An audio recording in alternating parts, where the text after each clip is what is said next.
예. 하나씩 이슈를 따라가 볼 텐데요. 그 전에 정말 오랜만에 반가운 소식 하나가 들어왔습니다. 이 대구에서 무려 52일 만에 처음으로 추가 확진자 수가 0명, 오늘 발표된 때에 따르면 없었습니다. 8일 연속 신규 확진자가 두 자릿수에 머무르고 그제는 39명까지 줄었습니다.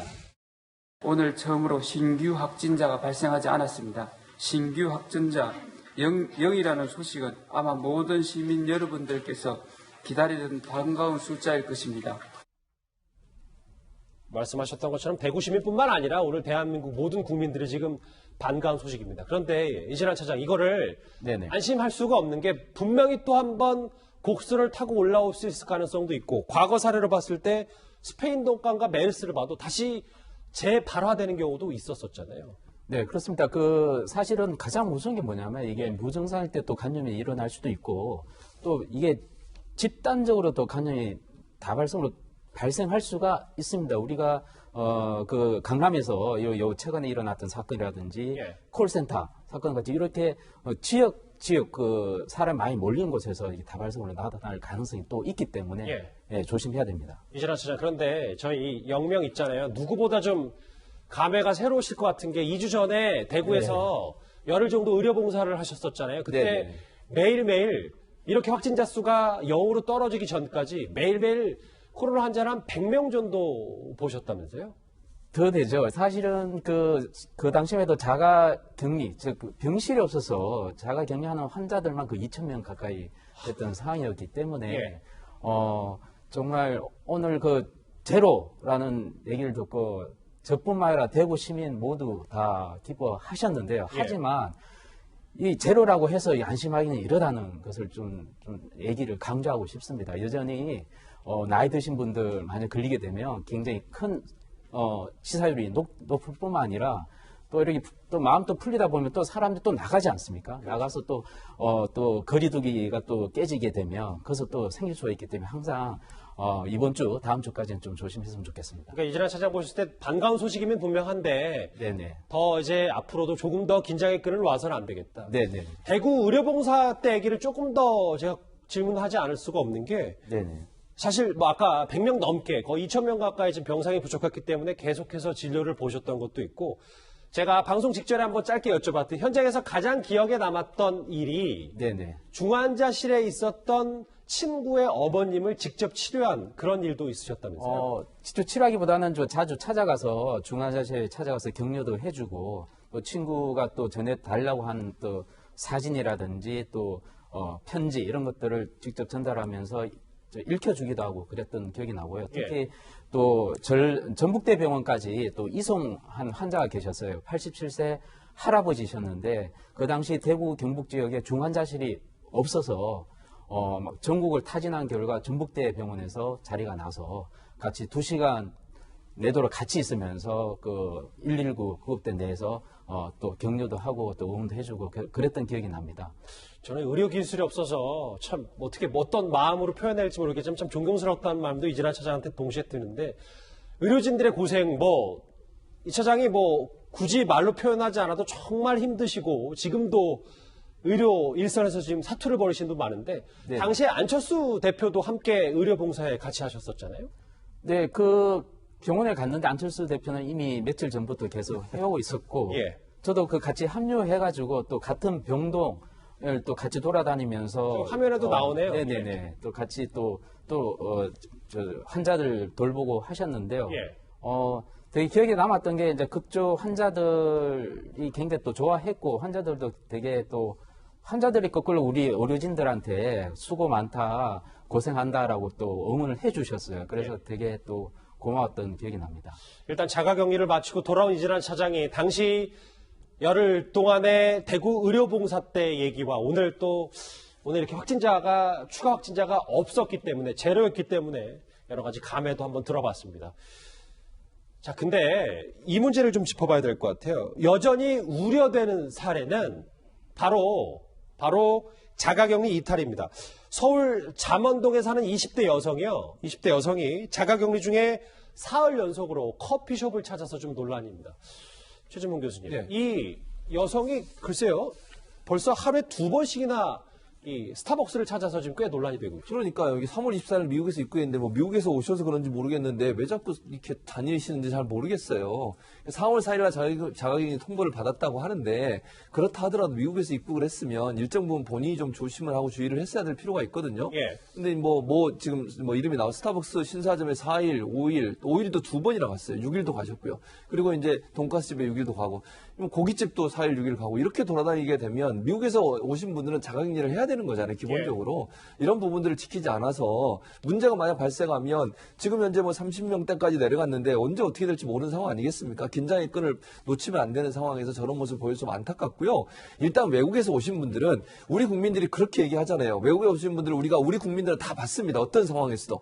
그러면 우리 국민들이 불안해하는 부분을 좀 줄이기 위해서는 외국에서 오셨다고 하면 특히 미국에서 입국하신 분들은 자체적으로 자격리를 꼭 해주셔야 되고요. 저렇게 돌아다니시는 행동을 하시는 것은 우리 국민을 위험에 빠뜨릴 수도 있다는 점들을 좀 꼭 깨달으셨으면 좋겠습니다. 이현정 의원님. 그런데 1차적으로는 자가격리를 어긴 20대 여성이 문제긴 한데 글쎄요.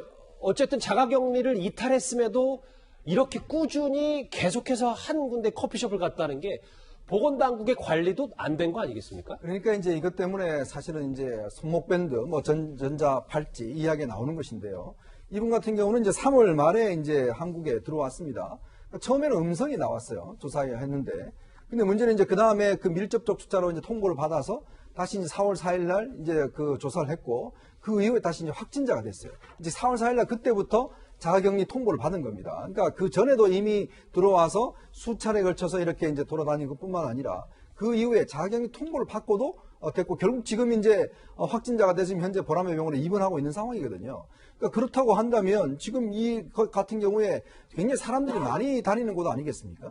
그러니까 그렇기 때문에 우리가 어떤 면에서 보면 이런 것들이 상당히 지역 감염을 더 확산시킬 수가 있기 때문에 지금 이런 사례가 한두 번이 아니잖아요. 그러면 어떤 면에서 보면 과연 그러면 개인의 정말 양심적인 준법 정신에 우리가 기대를 해야 될 것인지 아니면 강제적인 방법을 통해서라도 뭔가 어떤 격리가 필요한 건지. 왜냐하면 많은 분들이 정말 지금 어떤 면에서 이걸 지키고 있어요. 아까 말씀하신 대구 같은 경우에 대구에 가셨던 한 간호사분 같은 경우는 그 끝나고 나 전부 다 2주 동안 격리하는 거 아니겠습니까? 예. 자기 고향집에 빈집을 찾아서 혼자 정말 전기만 들어오는 곳에서 2주 동안 견디셨어요. 그러다 결국 또 확진이 되셨거든요. 그런 사례가 지금 계속 나오기 때문에 그럼 그런 분들은 뭡니까? 그런 분들은 뭐 이런데 안 가고 싶어 가는 게 아니지 않습니까? 다 공동체를 위해서 지키는 것인데 과연 이런 사례를 우리가 그냥 어떤 정말 특별한 사례로 볼 것인지 이것 때문에 우리가 앞으로 어떤 면에서 보면 정말 강제적인 조치를 도입할 것인지 심각하게 고민해봐야 되는 거 아닌가 싶습니다. 화면 다시 한번 볼게요. 여러분들 이제 신사역, 잠원역 주변에 계신 분들 유념하셔야 될 것 같아서. 물론 뭐 여기도 이제 방역 처리는 다 됐겠지만 4일 6일 고깃집 2번 갔고요. 연이틀간 스타벅스에 간 적도 있고 돈가스집까지. 글쎄요. 이렇게 자가격리를 어기는 개인도 문제지만 더 큰 문제는 좀 따로 하나 더 있습니다. 서울시가 이 서울시 내 유흥업소 영업 중단 명령을 내렸음에도 불구하고 여전히 비밀 그리고 배짱 영업 중인 일부 유흥업소들이 있습니다.